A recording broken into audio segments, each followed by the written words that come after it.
जय हिंद फ्रेंड्स, सुप्रभात, वंदे मातरम। Welcome to my YouTube channel Shri Ganesh study practice. तो आज चलिए छठा अध्याय है एनसीईआरटी 6 क्लास का छठवां चैप्टर है ये। अब देखिए इसमें छठा चैप्टर में क्या है आप आज जानेंगे। नए प्रश्न नए विचार के बारे में। नए प्रश्न नए विचार, ठीक है। तो ये एक लड़की है, अनघा निकली सैर पे। इसका नाम है अनघा, ठीक है। सैर पे निकली अनघा आज पहली बार अपने विद्यालय की ओर से सैर पर जा रही थी। अपने विद्यालय की ओर से ये सैर पे जा रही थी। इसके लिए उसने देर रात पुणे महाराष्ट्र से वाराणसी उत्तर प्रदेश तक, पुणे से महाराष्ट्र से उत्तर प्रदेश तक की ट्रेन पकड़ी। महाराष्ट्र से वो यूपी आ रही थी। आगे है, स्टेशन पर अनघा छोड़ने आई थी। उसकी माँ ने अध्यापिका से कहा बच्चों को बुद्धि के बारे में बताने के साथ उन्हें सारनाथ दिखाने भी ले जाएंगे। तो उसकी माँ और टीचर में बात हुई तो महाराष्ट्र से जो है उत्तर प्रदेश की ट्रेन पकड़ी थी। उसके बाद क्या है, उसकी माँ उसको सारनाथ भी घुमाने लेके जाएगी अनघा को, ठीक है। आगे की कहानी ये रही। बुद्ध की कहानी है कि बौद्ध धर्म के संस्थापक सिद्धार्थ थे, जिन्हें गौतम के नाम से जाना जाता है। उनका जन्म 2500 वर्ष पूर्व हुआ था। तो कब हुआ था उनका जन्म? 2500 वर्ष पूर्व हुआ था। इसमें दिया है कि 2500 वर्ष पूर्व हुआ है, ठीक है। और 400 क्या कहता है कि 483 ईसा पूर्व, 483 ईसा पूर्व बोलता है उनका। 563 में उनका जन्म हुआ। 483 ईसा पूर्व 563 ईसा पूर्व में उनका जन्म हुआ। 483 ईसा पूर्व में उनकी जो है महापरिनिर्वाण हुआ, निर्वाण प्राप्त किया गौतम बुद्ध ने। तो और अभी से वर्तमान से लेके 2500 वर्ष पूर्व उनका जन्म हुआ था, ठीक है। अभी से लेके वर्तमान से, यानी कि वर्तमान से 2500 वर्ष पूर्व और ईसा पूर्व 563 ईसा पूर्व, ठीक है। तो 2500 वर्ष पूर्व पहले हुआ था, अभी से वर्तमान से। यह वह समय था जब लोगों के जीवन में तेज़ी से परिवर्तन हो रहे थे, और उस टाइम में बहुत से परिवर्तन जारी था और तेज़ी से परिवर्तन हो रहा था हर एक क्षेत्र में, ठीक है। आगे जैसा कि तुमने अध्याय 5 में पढ़ा कि महाजनपद के कुछ राजा इस समय बहुत शक्तिशाली हो गए थे, और महाजनपद के राजा जो है बहुत शक्तिशाली हो गए थे। मगध जैसे राज्य, वज्जी राज्य भी शक्तिशाली था। उसके बाद है, हजारों सालों के बाद फिर से नगर उभर आए थे, और हजारों साल बाद अब फिर से नगर बनना जारी हो गया था, और नगर बसने भी लगा था। गांव के जीवन में भी बदलाव आ गया था, और गांव घर के जीवन में भी बदलाव हो रहा था। अध्याय 9 में देखो, बहुत से विचारक इन परिवर्तनों को समझने का प्रयास कर रहे थे, और बहुत से विचारक जो है इन परिवर्तनों को समझने का प्रयत्न कर रहे थे। वे जीवन के सच्चे अर्थों को भी जानना चाह रहे थे। अब देखिए बुद्ध के बारे में डिटेल से। बुद्ध क्षत्रिय थे तथा शाक्य नामक एक छोटे से गण से संबंधित थे। तो शाक्य कुल के थे, शाक्य वंश से संबंधित थे और क्षत्रिय थे। युवा अवस्था में ही ज्ञान की खोज में उन्होंने घर के सुखों को छोड़ दिया। अनेक वर्षों तक वे भ्रमण करते रहे, अन्य विचारकों से मिलकर चर्चा करते रहे। अंततः ज्ञान की प्राप्ति के लिए उन्हें स्वयं ही रास्ता ढूंढने का निश्चय किया। इसके लिए उन्होंने बोध गया, बिहार में जो बोध गया में एक पीपल के नीचे कई दिनों तक तपस्या की। और बिहार में आके जो है पीपल के नीचे, बोध गया में पीपल वृक्ष के नीचे कई दिनों तक तपस्या किए गौतम बुद्ध ने, सिद्धार्थ ने, ठीक है। अंततः उन्हें ज्ञान की प्राप्ति हुआ। उसके बाद उन्हें पीपल वृक्ष के नीचे ज्ञान की प्राप्ति हुआ लास्ट में। और ज्ञान की प्राप्ति को क्या कहते हैं? कैवल्य। ऐसे कहता है, यहीं से बुद्ध कहलाना स्टार्ट हो गया, बोध हो गया तो ज्ञान का। इसके बाद वे बुद्ध के रूप में जाने गए। यहाँ से वाराणसी के निकट स्थित सारनाथ गए, और फिर बिहार के बाद यूपी गए, बनारस गए, वाराणसी के निकट में वही है सारनाथ, यूपी में सारनाथ है, जहाँ की पहला उपदेश दिए थे। बिहार में ज्ञान प्राप्त हुआ, फिर यूपी के सारनाथ में, बिहार के गया में ज्ञान प्राप्त हुआ, फिर यूपी के सारनाथ में पहला उपदेश दिया, जहाँ उन्होंने पहली बार उपदेश दिया। कुशीनगर में उनकी मृत्यु से पहले का शेष जीवन उन्होंने पैदल ही एक स्थान से दूसरे स्थान तक की यात्रा करने और लोगों को शिक्षा देने में व्यतीत किया। और कुशीनगर में जो है उनकी मृत्यु हुई थी। महान परिनिर्वाण जिसे कहते हैं, बुद्ध की अपने उपदेश का भाषा में बौद्ध धर्म के अनुसार। और ये कुशीनारा में उनकी जो है मृत्यु हुई थी। ठीक है, अब आगे है, बुद्ध ने शिक्षा दी कि यह जीवन कष्टों और दुखों से भरा हुआ है और ऐसी हमारी इच्छा और लालसाओं जो हमारी पूरी नहीं हो सकती है, और हमारी ऐसी ही इच्छाएं हैं और लालसाएं हैं जो भी वो कभी पूरी नहीं हो सकती है, होने के कारण होता है। और ये इच्छा पूरी नहीं होने के कारण ही जो है हमारे जीवन में कष्टों और दुखों, जीवन जो है कष्ट और दुख से भरा हुआ है। कभी कभी हम जो चाहते हैं वह प्राप्त कर लेने के बाद संतुष्ट नहीं होते एवं और अधिक अथवा अन्य वस्तुओं को पाने की इच्छा करने लगते हैं। बुद्ध ने इस लिप्सा को तैहा या तृष्णा कहा है। इस जो है लिप्सा यानी कि लालसा को तृष्णा कहा है। ठीक है, बुद्ध ने तृष्णा कहा है लालसा को या तैहा को। बुद्ध के शिक्षा के बारे में हम पढ़ रहे हैं। बुद्ध ने शिक्षा दी कि आत्म संयम अपनाकर हम ऐसी लालसा से मुक्ति पा सकते हैं। यानी कि आत्म संतुष्टि अगर रखेंगे तो हम लालसा से, तृष्णा से, दुख, कष्ट, लोभ, मोह जो है ये सब से हम मुक्ति पा सकते हैं। आगे है, उन्होंने लोगों को दयालु होने तथा मनुष्यों के साथ साथ जानवरों के जीवन का भी आदर करने की शिक्षा दी। वे मानते थे कि हमारे कर्मों के परिणाम चाहे वे अच्छे हों या बुरे, हमारे वर्तमान जीवन के साथ साथ बाद के जीवन को भी प्रभावित करते हैं। बुद्ध ने शिक्षा सामान्य लोगों की प्राकृत भाषा में दी है। ठीक है, सामान्य लोगों की प्राकृत भाषा, जो सामान्य लोगों की भाषा थी पहले प्राकृत भाषा, उसी में बुद्ध ने शिक्षा दी, अपनी उपदेश दिया। तो इससे क्या हुआ कि सामान्य लोग भी उनके संदेश को समझ सके। तो सामान्य लोगों की भाषा में अगर संदेश देंगे, उपदेश देंगे तो भाषा समझने में सामान्य लोगों को जो है सुविधा होगी, आसानी होगी। वेदों की रचना के लिए किस भाषा का प्रयोग हुआ था? बुद्ध ने कहा कि लोग किसी शिक्षा को केवल इसलिए नहीं स्वीकार करें कि यह उनका उपदेश है।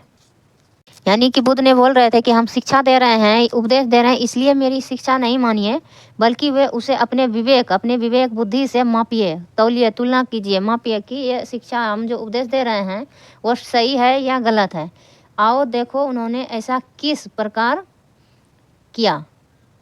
और ये क्या है? सारनाथ के स्तूप हैं। ठीक है, एक प्रश्न है यहाँ, वेदों की रचना किस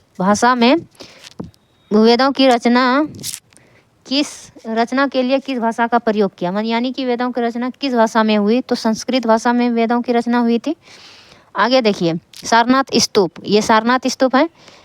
अभी आपने चित्र में देखा, इस इमारत को स्तूप के नाम से जाना जाता है। यहीं पर बुद्ध ने अपना सर्वप्रथम उपदेश दिया। इसी घटना की स्मृति में यहाँ स्तूप का निर्माण किया गया। अध्याय 10 में तुम इन स्तूपों के बारे में और अधिक पढ़ोगे। तो अध्याय 10 में इन स्तूपों के, सारनाथ स्तूपों के बारे में हम अच्छी प्रकार से जानेंगे। आइए आगे जानते हैं किसा गौतमी की कहानी। यह बुद्ध के विषय में एक प्रसिद्ध कहानी है। एक समय की बात है, किसा गौतमी नाम एक स्त्री का पुत्र मर गया। किसा गौतमी का जो है एक पुत्र था, उसका मर गया। इस बात से वह इतनी दुखी हुई कि वह अपने बच्चों को गोद में लिए नगर की सड़कों पर घूम घूम कर लोगों से प्रार्थना करने लगी कि कोई उसके पुत्र को जीवित कर दे। एक भला व्यक्ति उसे बुद्ध के पास ले गया। बुद्ध ने कहा, मुझे एक मुट्ठी सरसों के बीज लाकर दो, मैं तुम्हें पुत्र को जीवित कर दूंगा। तो तुम्हारे पुत्र को जीवित कर दूंगा। किसा गौतमी बहुत प्रसन्न हुई, पर जैसे ही वह बीज लाने के लिए जाने लगी तभी बुद्ध ने उसे रोका और कहा, ये बीज एक ऐसे घर से मांग कर लाओ जहाँ किसी की मृत्यु ना हुई हो। तो इस प्रकार प्रश्न पूछा ताकि उन्हें जो है सारी बातें समझ में आ जाए। आगे देखिए क्या कहते हैं। किसा गौतमी एक दरवाजे से दूसरे दरवाजे पर गई, लेकिन वह जहाँ भी गई उसने पाया कि हर घर में किसी न किसी के पिता माता, भाई बहन, पति पत्नी, बच्चे, चाचा चाची, दादा दादी की मृत्यु हुई थी। तो बुद्ध दुखी माँ को क्या शिक्षा देने का प्रयास कर रहे थे? बुद्ध ने किसा गौतमी को यही शिक्षा देने का प्रयत्न कर रहे थे कि जिसकी जन्म होता है, जो पृथ्वी पर अवतरण हुआ है, उसकी मृत्यु अवश्य है। ठीक है, जो चलायमान है वो आएगा और चला जाएगा। आइए जानते हैं भारतीय दर्शन की 6 पद्धतियों के बारे में, भारतीय दर्शन के बारे में। तो षड दर्शन, 6 दर्शन यानी षड दर्शन। सदियों से भारत द्वारा सत्य की बौद्धिक खोज का प्रतिनिधित्व दर्शन की 6 शाखाओं ने किया। तो सत्य की बौद्धिक खोज जो है, जो सत्य की खोज किया है, बौद्धिक खोज, सत्य की खोज, तो वह दर्शन का 6 शाखा थे। दर्शन की कितनी शाखा ने मिलकर किए? तो 6 शाखाओं ने। उसमें कौन कौन से थे? वैशेषिक, न्याय, सांख्य, योग, पूर्व मीमांसा और वेदांत या उत्तर मीमांसा। वेदांत कहिए या उत्तर मीमांसा, या पूर्व मीमांसा या उत्तर मीमांसा, और वेदांत भी इसे ही कहते हैं, उत्तर मीमांसा को। तो वैशेषिक, न्याय, सांख्य, योग, पूर्व मीमांसा, उत्तर मीमांसा या वेदांत, ये 6 दर्शन है। ठीक है, 6 दर्शन है जिसके आधार पे सत्य की खोज की जा सकती थी। ये अब देखिए दर्शन के 6 शाखा के बारे में आगे क्या है। दर्शन की इन 6 पद्धतियों की स्थापना क्रमशः ऋषि कनद, तो वैशेषिक ऋषि कनद ने किया वैशेषिक दर्शन का स्थापना। गौतम ने न्याय, कपिल ने किया सांख्य, और योग का किया पतंजलि, पूर्व मीमांसा का जैमिनी, और व्यास ने किया वेदांत या उत्तर मीमांसा द्वारा की गई। ये क्रमशः है, तो इस प्रकार है द्वारा की गई मानी जाती है। जो आज भी देश में, ये जो है VVI क्वेश्चन है, इम्पोर्टेंट ये टॉपिक है, इस जगह जो है ये बहुत ही इम्पोर्टेंट ये पेज है, और ये आता ही आता है दर्शन के बारे में। सत्य की 6 शाखाएं हैं जिससे कि सत्य की खोज की जा सकती है, उसका प्रतिनिधित्व करती है। वैशेषिक, न्याय, सांख्य, योग, पूर्व मीमांसा, वेदांत, ये सब 6 शाखा। और ऋषि कनद, गौतम, कपिल, पतंजलि, जैमिनी, व्यास, ये जो है प्राथमिक ऋषि मुनि थे। पहले इस प्रकार के ऋषि मुनि थे जो कि हमें सत्य की बारे में सत्य से अवगत कराते थे। आगे देखिए, जो आज भी देश में बौद्धिक चर्चा को दिशा देते हैं। जर्मन मूल के ब्रिटिश भारतविद, जर्मन मूल के थे ब्रिटिश भारतविद फ्रेडरिक मैक्समूलर के अनुसार दर्शन इन 6 शाखाओं का विकास कई पीढ़ियों के दौरान व्यक्तिगत विचारकों के योगदान से हुआ। यद्यपि ये एक दूसरे से भिन्न दिखते हैं, और ये 6 दर्शन जो हैं, 6 दर्शन एक दूसरे से जो है अलग दिखते हैं, तथापि सत्य की इनकी समझ में आधारभूत तालमेल है, और सत्य के संदर्भ में जो है इनका आधारभूत तालमेल है, यानी मूल चीज़ मिलता जुलता है। आगे देखिए उपनिषद के बारे में। अब इसी समय बहुत से दूसरे अन्य चिंतक भी दार्शनिक प्रश्नों का उत्तर ढूंढने का प्रयास कर रहे थे। तो बहुत से चिंतक, दार्शनिक सब उसी टाइम में विकसित हो रहे थे, जो कि कुछ जो है दार्शनिक प्रश्नों का उत्तर ढूंढना चाह रहे थे, कुछ मृत्यु के बाद के जीवन के बारे में जानना चाह रहे थे, जबकि अन्य यज्ञों की उपयोगिता के बारे में जानने को उत्सुक थे। इनमें से अधिकांश चिंतकों का मानना था कि इस विश्व में कुछ तो ऐसा है, इस विश्व में कुछ तो ऐसा है जो कि अस्थाई है। ठीक है, जो कि वह हो सकता है और जो मृत्यु के बाद भी बचा रहता है। उन्होंने इसका वर्णन आत्मा तथा ब्रह्म, तो उन्होंने इस अस्थाई चीज का नाम क्या दिया? आत्मा और ब्रह्म, अथवा सार्वभौमिक आत्मा, ब्रह्म या आत्मा, सार्वभौमिक आत्मा के रूप में किया इनका वर्णन। वे मानते थे कि अंततः आत्मा तथा ब्रह्म एक ही है, आत्मा और ब्रह्म जो है एक ही है। ऐसे कई विचारकों का संकलन उपनिषदों में हुआ। तो उपनिषदों में संकलन है, कई विचारकों का संकलन। उपनिषद उत्तर वैदिक ग्रंथों का हिस्सा है। उपनिषद उत्तर वैदिक ग्रंथों का हिस्सा है। उपनिषद का शाब्दिक अर्थ है गुरु के समीप बैठना। उपनिषद का शाब्दिक अर्थ है गुरु के समीप बैठना। इन ग्रंथों में अध्यापकों विद्यार्थियों के बीच का बातचीत का संकलन किया गया है। गुरु और चेला के बीच में जो है, उसके बीच में विद्यार्थी और शिक्षक के बीच की बातचीत का संकलन किया गया है उपनिषद में। प्रायः वे विचार सामान्य वार्तालाप के रूप में प्रस्तुत किए गए हैं, और ये विचार प्रायः सामान्य रूप से वार्तालाप के रूप में प्रस्तुत किया गया और वार्तालाप के रूप में प्रस्तुत किया गया है ये विचार को उपनिषद में। आगे है बुद्धिमान भिखारी के बारे में। क्या है कहानी इसका जानते हैं। यह वार्तालाप छंदयोग उपनिषद नामक प्रसिद्ध उपनिषद की एक कहानी पर आधारित है। छंदयोग उपनिषद नामक प्रसिद्ध उपनिषद, छंदयोग उपनिषद नामक प्रसिद्ध उपनिषद था। छंदयोग एक प्रसिद्ध उपनिषद था, उसी पर यह कहानी आधारित है बुद्धिमान भिखारी का। शौनक वो अभिप्रतारिण नामक दो ऋषि सार्वभौमिक भौम आत्मा की उपासना करते थे। और सार्वभौमिक आत्मा की उपासना कौन करते थे? दो ऋषि थे, एक अभिप्रतारिण और शौनक अभिप्रतारिण, ये दो नाम याद रखिएगा। क्या करते थे? सार्वभौमिक आत्मा की उपासना करते थे। एक बार ज्यों ही भोजन करने के लिए बैठे, एक भिखारी आया और भोजन मांगने लगा। शौनक ने कहा, हम तुम्हें कुछ नहीं दे सकते। भिखारी ने पूछा, विद्वजन आप किसकी उपासना करते हैं? अभिप्रतारिण ऋषि ने उत्तर दिया, सार्वभौम आत्मा की। ओ, इसका मतलब आप यह जानते हैं कि यह सार्वभौम आत्मा संपूर्ण विश्व में विद्यमान है। ऋषियों ने कहा, हाँ, हम यह जानते हैं। भिखारी ने फिर पूछा, अगर यह सार्वभौम आत्मा संपूर्ण विश्व में विद्यमान है तो यह मेरे अंदर भी विद्यमान है। मैं कौन हूँ? मैं इस विश्व का एक भाग ही तो हूँ। मैं कौन हूँ? मैं इस विश्व का एक भाग ही तो हूँ। तो ये भिखारी ने उत्तर दिया। भिखारी ने पूछा तो ये उत्तर मिला, यानी कि ये भिखारी ने पूछा तो क्या बोला आगे? तुम सत्य बोलते हो युवा ब्राह्मण, इसलिए हे ऋषियों, मुझे भोजन न देकर आप उस सार्वभौम आत्मा को भोजन देने से मना कर रहे हैं। भिखारी की बात की सच्चाई जानकर ऋषियों ने उसे भोजन दे दिया। आगे क्या था फिर? भिखारी ने इस प्रकार बोला कि उसे हर बात तो जो है सार्वभौम आत्मा विश्व में विद्यमान हूँ, मैं कौन हूँ? मैं इस विश्व का ही एक भाग ही तो हूँ। ऐसा बोलने पर जो है दोनों ऋषि अभिप्रतारिण और कौन था? शौनक ऋषि, इन दोनों को विश्वास हो गया और उस ऋषि को जो है भोजन दे दिया। भिखारी ने भोजन पाने के लिए ऋषियों को किस तरह मनाया? ठीक है, अपने दार्शनिक बातों से, प्रभाव भरी बातों से जो है उन्हें मनाया और जो उन्हें अच्छा लगा, उस टाइम सच्चा लगा, वह उन्होंने कर डाला।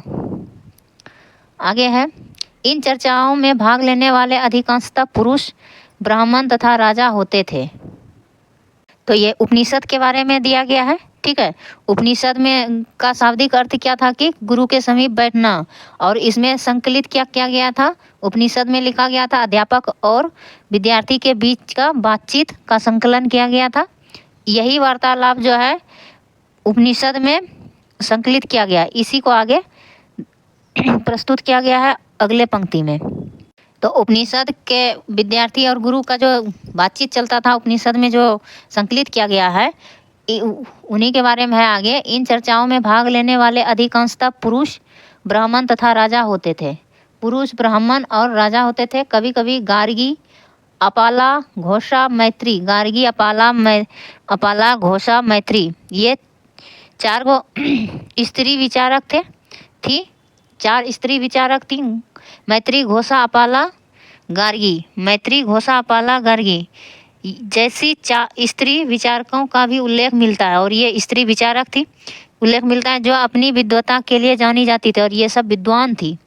मैत्री, घोषा, अपाला, गार्गी, ये सब विद्वान स्त्रियां थी और वाद विवाद में भाग लिया करती थी। और वाद विवाद में इन्हें शामिल कर लिया गया था, इन्हें शामिल किया जाता था। जो अपनी विद्वता के लिए जानी जाती थी, वाद विवाद में भाग लिया करती थी। निर्धन व्यक्ति इस तरह के वाद विवाद में बहुत कम हिस्सा लेते थे। ठीक है, उपनिषद के वार्तालाप में बहुत कम हिस्सा लिया करते थे। इस तरह का एक प्रसिद्ध अपवाद सत्यकाम जावाल का है। और इस तरह का एक प्रसिद्ध अपवाद है, उदाहरण है सत्यकाम जावाल का। सत्यकाम जावाल का नाम उसकी दासी माँ के नाम पर पड़ा। सत्यकाम जावाल का नाम उसकी दासी माँ, जो उसको पाल पोस के उसी के नाम पे पड़ा सत्यकाम जावाल। सत्यकाम के मन में सत्य जानने की तीव्र जिज्ञासा उत्पन्न हुई। गौतम नामक एक ब्राह्मण ने उन्हें अपने विद्यार्थी के रूप में स्वीकार किया। गौतम नामक एक ब्राह्मण थे, उन्हें विद्यार्थी के रूप में स्वीकार किया तथा वह अपने समय के सबसे अधिक प्रसिद्ध विचारक में से एक बन गए। तो गौतम ब्राह्मण नामक जो था, उन्होंने जो है विद्यार्थी के रूप में सत्यकाम जावाल को स्वीकार किया था और सबसे अधिक प्रसिद्ध विचारक माने जाते थे गौतम ब्राह्मण। आगे है उपनिषदों के कई विचारों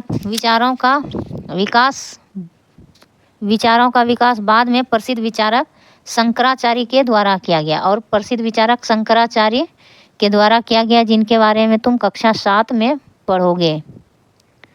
अब व्याकरणविद पाणिनि के बारे में जानते हैं। इस युग में कुछ विद्वान भी खोज कर रहे थे। क्या खोज कर रहे थे? उन्हीं प्रसिद्ध विद्वानों में एक पाणिनि ने संस्कृत भाषा के व्याकरण, पाणिनि जो है संस्कृत भाषा का व्याकरण की रचना की। उन्होंने स्वरों और व्यंजनों को एक विशेष क्रम में रखकर उनके आधार पर सूत्रों की रचना की, व्याकरण के सूत्रों की। ये सूत्र बीज गणित के सूत्रों से काफ़ी मिलते जुलते हैं, और बीज गणित जो अभी हम पढ़ते हैं उसे काफ़ी मिलता जुलता सूत्र बनाए थे पाणिनि ने, वो संस्कृत भाषा के व्याकरण की रचना के लिए। इसका प्रयोग कर उन्होंने संस्कृत भाषा के प्रयोगों के नियम लघु सूत्रों लगभग 3000 के रूप में लिखे, और छोटे छोटे 3000 सूत्र लिखे पाणिनि ने संस्कृत भाषा के प्रयोग से। आगे जैन धर्म के बारे में जानते हैं। इस युग में अर्थात लगभग 2500 वर्ष पूर्व जैन धर्म के 24वें तथा अंतिम तीर्थंकर वर्धमान महावीर ने भी अपने विचारों का प्रसार किया। वह वज्जी संघ के लिच्छवी कुल के एक क्षत्रिय राजकुमार थे। तो यह भी एक क्षत्रिय राजकुमार थे, लेकिन वज्जी संघ के, और लिच्छवी कुल के थे क्षत्रिय राजकुमार महावीर वर्धमान। और गौतम बुद्ध क्या थे? शाक्य कुल के थे। इस संघ के विषय में तुमने अध्याय 5 में पढ़ा है, वज्जी संघ के बारे में। 30 वर्ष की आयु में उन्होंने घर छोड़ दिया और जंगल में रहने लगे, और 30 वर्ष की आयु में उन्होंने घर छोड़ा था। 12 वर्ष तक उन्होंने कठिन वो एकाकी जीवन व्यतीत किया। 12 वर्ष तक जो है तपस्या करने के बाद अकेले तपस्या किया, इसके बाद उन्हें ज्ञान प्राप्त हुआ। लगातार 12 वर्ष तक कठिन तपस्या किए, 30 वर्ष की आयु में घर छोड़े वर्धमान ने। ठीक है, महावीर जैन धर्म के 24वें अंतिम तीर्थंकर महावीर ने। आगे है, उनकी शिक्षा सरल थी। इनकी भी शिक्षा क्या सरल थी? सत्य जानने की इच्छा रखने वाले प्रत्येक स्त्री या पुरुष को अपना घर छोड़ देना चाहिए। उन्हें अहिंसा के नियमों का कड़ाई से पालन करना चाहिए, अर्थात किसी भी जीव को न तो कष्ट देना चाहिए और न ही उसकी हत्या करना चाहिए। महावीर का कहना था, सभी जीव जीना चाहते हैं, यानी सभी जीव क्या करते हैं? जीना चाहते हैं, सभी के लिए जीवन प्रिय है। महावीर ने अपनी शिक्षा प्राकृत भाषा में दी। तो इन्होंने भी अपनी शिक्षा प्राकृत भाषा में दिया, और यही कारण है कि साधारण जन उनके अनुयायियों की शिक्षा को समझ सके। देश के अलग अलग हिस्सों में प्राकृत भाषा अलग अलग रूप से प्रचलित थी। उस टाइम में प्रचलन क्षेत्र के आधार पर ही उनके अलग अलग नाम थे। जैसे मगध में बोली जाने वाली प्राकृत मागधी कहलाती थी। मगध में मागधी प्राकृत, ठीक है, मागधी कहलाती थी। जैन नाम से जाने गए महावीर के अनुयायियों को भोजन के लिए भिक्षा मांगकर सदा जीवन बिताना होता था।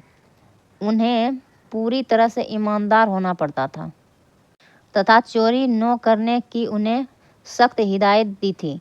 उन्हें ब्रह्मचर्य का पालन करना होता था, और पुरुषों को वस्त्रों सहित सब कुछ त्याग देना पड़ता था, और पुरुष को वस्त्र भी त्याग देना पड़ता था जैन धर्म में।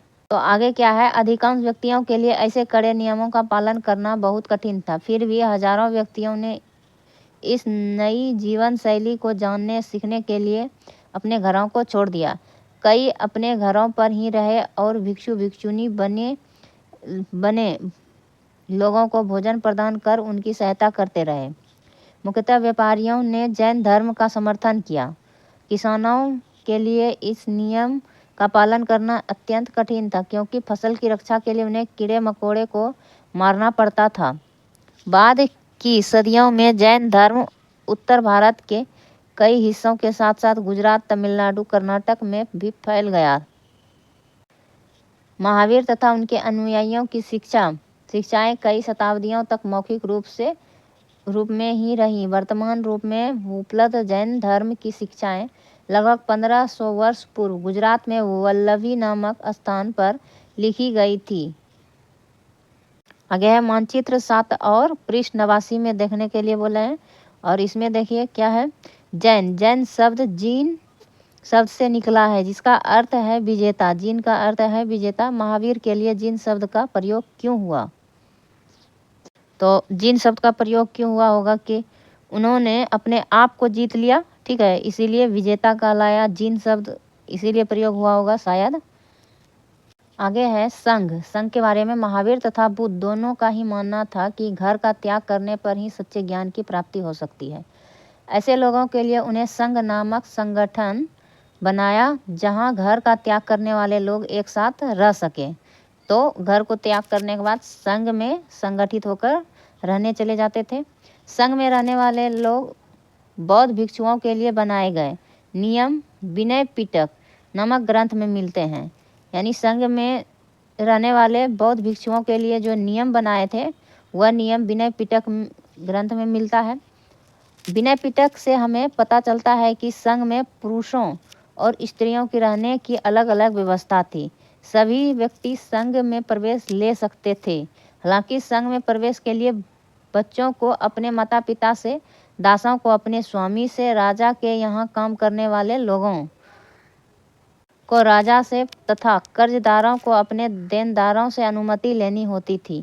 एक स्त्री को इसके लिए अपने पति से अनुमति लेनी होती थी, ठीक है। संघ में प्रवेश लेने वाले स्त्री पुरुष बहुत सदा जीवन जीते थे। वे अपना अधिकांश समय ध्यान करने में बिताते थे और दिन के एक निश्चित समय में वे शहरों तथा गांवों में जाकर शिक्षा मांगते थे। यही कारण है कि उन्हें भिक्षु तथा भिक्षुनी साधु के लिए प्राकृत शब्द कहा गया। वे आम लोग को शिक्षा देते थे और साथ ही एक दूसरे की सहायता भी करते थे। किसी तरह की आपसी लड़ाई का निपटारा करने के लिए वे प्रायः बैठकें भी करते थे। आइए जानते हैं अब संघ में कौन कौन प्रवेश लेते थे। तो संघ में प्रवेश लेने वालों में स्त्री पुरुष था ही।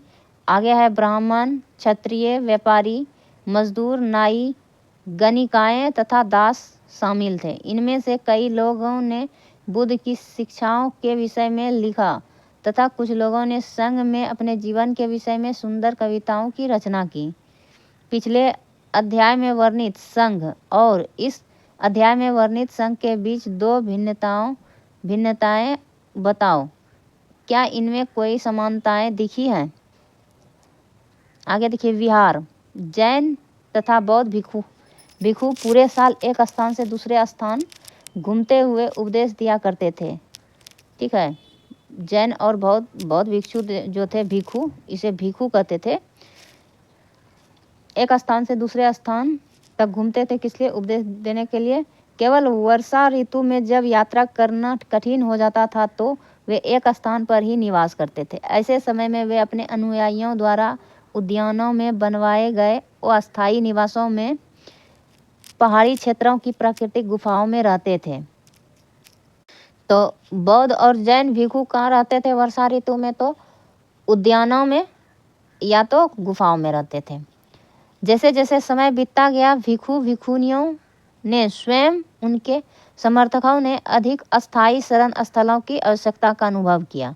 तब कई शरण स्थल बनवाए गए जिन्हें विहार कहा गया। तो अपने शरण स्थल, अस्थायी शरण स्थल बनाने को ही, अपने स्थल को ही विहार कहने लगा। और आरंभिक विहार यहीं से फिर विहार बनने लगा। आरंभिक विहार लकड़ी के बनवाए गए तथा बाद में इनके निर्माण में ईंटों का प्रयोग होने लगा। पश्चिमी भारत में विशेषकर कुछ बिहार पहाड़ियों को खोदकर बनाए गए। कुछ बिहार पहाड़ी के गुफा बनाए गए। प्राय किसी धनी व्यापारी राजा अथवा भूस्वामी द्वारा दान दी गई भूमि पर विहार का निर्माण होता था। स्थानीय व्यक्ति भिक्षु भिक्षुनियों के लिए भोजन, वस्त्र, दवाइयाँ लेकर आते थे, जिसके बदले ये भिक्षु और भिक्षुनी लोगों को शिक्षा देते थे। आगे आने वाली शताब्दियों में बौद्ध धर्म उपमहाद्वीप के विभिन्न हिस्सों के साथ साथ बाहरी क्षेत्रों में भी फैल गया। इस समय बौद्ध धर्म की एक नई धारा महायान, ठीक है, विनय पिटक में क्या था कि प्रवेश लेने वाला जातियों का उल्लेख था, और यहाँ अब नई धारा बौद्ध धर्म का जो है एक नई धारा का विकास हुआ जिसका नाम था महायान। महायान का विकास हुआ। इसकी दो प्रमुख विशेषताएं थी। महायान की दो प्रमुख विशेषता क्या था जानते हैं? तो पहले थे मूर्तियों में बुद्ध की उपस्थिति।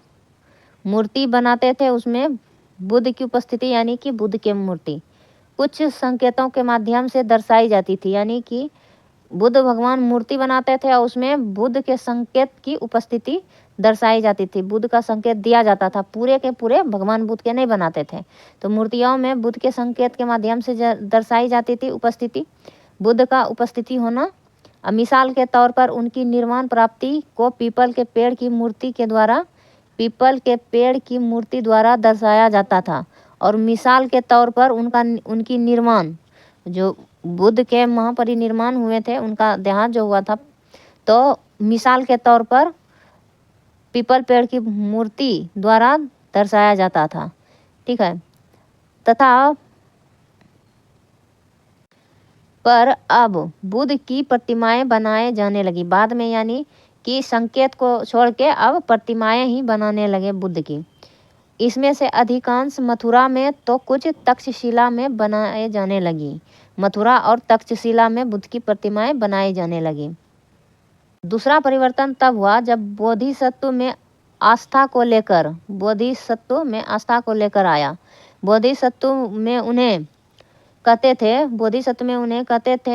हैं जो ज्ञान प्राप्ति के बाद एकांतवास करते हुए ध्यान साधना कर सकते थे, यानी ज्ञान प्राप्ति के बाद एकांतवास करते हुए ध्यान साधना कर सकते थे, लेकिन ऐसा करने के बजाय वे लोगों को शिक्षा देने, मदद करने के लिए सांसारिक परिवेश में ही रहना ठीक समझने लगे। धीरे धीरे बोधिसत्व की पूजा काफ़ी लोकप्रिय हो गई और पूरे मध्य एशिया, चीन, बाद में कोरिया, जापान तक भी फैल गई। तो पूरे मध्य एशिया में फैल गई बौद्ध धर्म, और उसके बाद चीन और कोरिया और जापान तक बुद्ध धर्म फैला। बौद्ध धर्म का प्रसार पश्चिम और दक्षिण भारत में हुआ। बौद्ध धर्म का अधिकांश प्रचार, जहाँ बौद्ध भिक्षुओं के रहने के लिए पहाड़ों में दर्जनों गुफाएं खोदी गई, और दक्षिण और पश्चिम भारत में बौद्ध भिक्षुओं को रहने के लिए जो है पहाड़ों में दर्जनों गुफा खोदी गई। ये है पहाड़ी को काटकर बनाई गई एक गुफा है। यह कार्ले, वर्तमान महाराष्ट्र में स्थित एक गुफा है। यह महाराष्ट्र में कार्ले की गुफा है स्थित। इस पहाड़ों को काटकर बनाई गई है ये गुफा। और भिक्षु भिक्षुनी इन शरण स्थलों में रहकर ध्यान किया करते थे, और भिक्षु भिक्षुनी जो है इसमें रहकर ध्यान करते थे। और इस चार्ट में देखिए आप, एक बौद्ध ग्रंथ से ज्ञात होता है, जिस तरह महासागरों में मिलने पर नदियों की अलग अलग पहचान समाप्त हो जाती है, ठीक उसी तरह बुद्ध के अनुयायी जब भिक्षुओं की श्रेणी में प्रवेश करते हैं तो वे अपना वर्ण, श्रेणी, परिवार सब त्याग देते हैं, ठीक है। देखिए कहाँ तक फैलाए गए बौद्ध धर्म, प्रचार प्रसार हुआ कौन कौन से देश तक। बौद्ध धर्म दक्षिण पूर्व, यानी दक्षिण पूर्व की ओर, दक्षिण पूर्व एशिया में श्रीलंका, म्यांमार, थाईलैंड, इंडोनेशिया, पूरा दक्षिण पूर्व एशिया हो गया। थाईलैंड, इंडोनेशिया, म्यांमार, श्रीलंका, ये सहित दक्षिण पूर्व एशिया के अन्य भागों में भी फैला। थेरवाद नामक बौद्ध धर्म का आरंभिक रूप इन क्षेत्रों में ही कहीं अधिक प्रचलित था। और थेरवाद नामक बौद्ध धर्म का आरंभिक रूप था थेरवाद, जो कि इन्हीं क्षेत्र में अधिक प्रचलित था। दक्षिण पूर्व एशिया में। तीर्थयात्री वे स्त्री पुरुष होते हैं जो प्रार्थना करने के लिए पवित्र स्थानों की यात्रा क्या करते हैं। ठीक है, प्रार्थना करने के लिए पवित्र स्थलों की यात्रा क्या करते हैं। इसी तरह भारत की यात्रा पर आया चीनी बौद्ध तीर्थयात्री फा सियन काफ़ी प्रसिद्ध था। तो ये कौन थे? चीनी बौद्ध तीर्थयात्री थे फा सियन काफ़ी प्रसिद्ध है। वह करीब 1600 साल पहले आया। 1600 साल पहले स्वयं त्सांग 1400 साल पहले आया।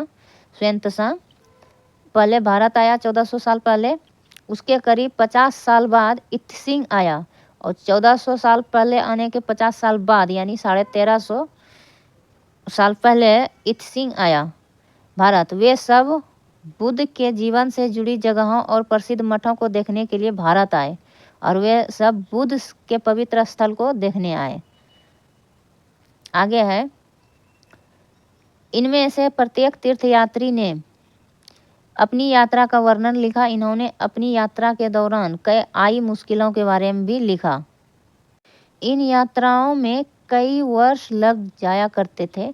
जिन देशों और मठों को उन्होंने देखा उनके बारे में उन्होंने लिखा और उन किताबों के बारे में भी उन्होंने लिखा जिन्हें वे अपने साथ ले गए। अब नालंदा विश्वविद्यालय के बारे में जानते हैं। नालंदा शिक्षा का एक विशिष्ट केंद्र। स्वयं त्सांग यानी ह्वेन-त्सांग भी कहा जाता है। स्वयं त्सांग इसका जो है शुद्ध नाम उच्चारण अगर लेंगे स्वयं त्सांग तथा अन्य तीर्थयात्रियों ने उस समय के सबसे प्रसिद्ध बौद्ध विद्या केंद्र थे नालंदा बिहार में अध्ययन किया। स्वयं त्सांग जो चीनी यात्री थे उसने नालंदा के बारे में इस प्रकार लिखा है, यहाँ के शिक्षक योग्यता तथा बुद्धि में सबसे आगे हैं। बुद्ध के उपदेशों का वह पूरी ईमानदारी से पालन करते हैं। मठ के नियम काफ़ी सख्त हैं जिन्हें सबको मानना पड़ता है। पूरे दिन वाद विवाद चलते ही रहते हैं जिससे युवा और वृद्ध दोनों ही एक दूसरे की मदद करते हैं। विभिन्न शहरों से विद्वान लोग अपनी शंकाएं दूर करने यहाँ आते हैं नालंदा विश्वविद्यालय में। आगे है, नए आगंतुकों से पहले द्वारपाल ही कठिन प्रश्न पूछते हैं और विभिन्न शहरों से विद्वान लोग अपनी शंकाएं दूर करने के लिए यहाँ आते थे। ठीक है, आगे क्या है, नए आगंतुकों से पहले क्या करते थे? द्वारपाल ही कठिन प्रश्न सवाल जवाब पूछते थे। उन्हें अंदर जाने की अनुमति तभी मिलती है जब वे द्वारपाल को सही उत्तर दे पाते हैं। 10 में से 7-8 सही उत्तर नहीं दे पाते हैं। ठीक है, तो 7-8 भी सही उत्तर नहीं दे पाते हैं। स्वयं त्सांग नालंदा में क्यों पढ़ना चाहता था? कारण बताओ। स्वयं त्सांग अब जीवन को विभिन्न आश्रम में बांटा गया है। ठीक है, जीवन के चरण आश्रम में। ठीक है, तो आश्रम शब्द का तात्पर्य जीवन के एक चरण से है। यानी कि आश्रम कहा गया। ठीक है, जीवन के आश्रम कितना होते थे? तो जीवन के पहले चरण होते थे ब्रह्मचर्य आश्रम, गृहस्थ आश्रम, वानप्रस्थ आश्रम, चौथा संन्यास आश्रम। ये नामक 4 आश्रमों की व्यवस्था की गई। ठीक है, 4 आश्रम हुआ करते थे। ब्रह्मचर्य के अंतर्गत ब्राह्मण, क्षत्रिय, वैश्य से यह अपेक्षा की जाती थी कि इस चरण के दौरान वे सादा जीवन बिताकर वेदों का अध्ययन करेंगे करेंगे। ब्रह्मचर्य के अंतर्गत रह के ब्राह्मण, क्षत्रिय और वैश्य यानी व्यापारी, ये तीनों वर्ग रह के वेदों का अध्ययन करेंगे ब्रह्मचर्य का पालन करते हुए। और गृहस्थ आश्रम के अंतर्गत क्या आते थे? तो उन्हें विवाह कर एक गृहस्थ के रूप में रहना होता था। वानप्रस्थ के अंतर्गत उन्हें गृहस्थ आश्रम के अंतर्गत उन्हें विवाह कर गृहस्थ के रूप में रहना होता था। वानप्रस्थ के अंतर्गत क्या था कि उन्हें जंगल में रहकर, वानप्रस्थ यानी कि वन में प्रस्थान करने वाले, वन में रहने वाले, तो जंगल में रहकर साधना करनी थी। वानप्रस्थ का मतलब हुआ कि जंगल में रहकर साधना करना। अंततः उन्हें सब कुछ त्याग कर सन्यासी बन जाना था। और अंत में जो है सन्यास आश्रम, वह सब कुछ लास्ट में त्याग कर, जंगल में रहने वाले लास्ट में क्या है, सब कुछ त्याग कर सन्यासी बन जाना होता था। ये 4 आश्रम हुए। आश्रम व्यवस्था ने लोगों को अपने जीवन को कुछ हिस्सा ध्यान में लगाने पर बल दिया। आश्रम व्यवस्था से कुछ हिस्सा जीवन का जो है ध्यान लगाने पर बल दिया। संघ के जीवन से आश्रमों की यह व्यवस्था किस तरह भिन्न थी। उपयोगी शब्द के बारे में जानते हैं। तन्हा, तृष्णा, प्राकृत, भाषा होता था प्राकृत, आत्मा, ब्रह्म, उपनिषद, जैन, अहिंसा, भिक्षु,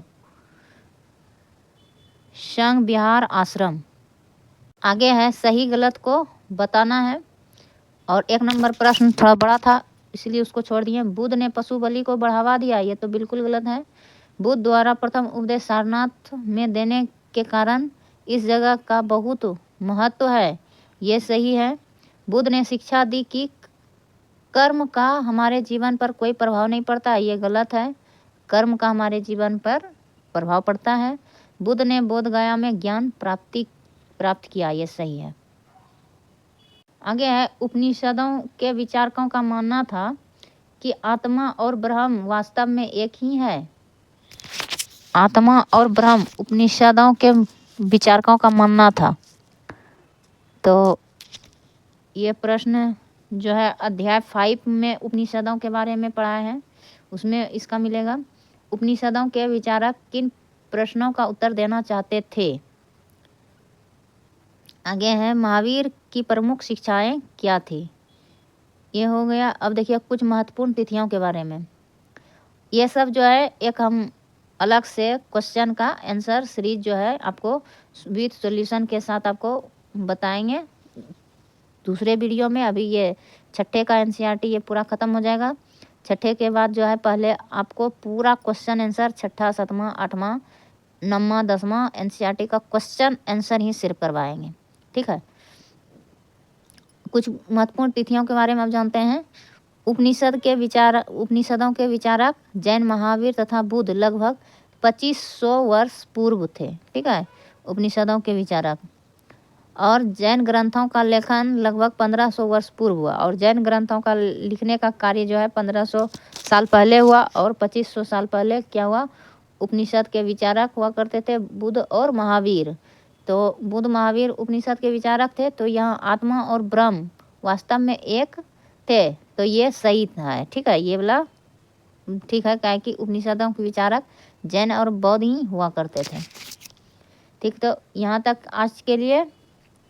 पूरा वीडियो देखने के लिए बहुत बहुत धन्यवाद। खुश रहिए, मस्त रहिए, व्यस्त रहिए।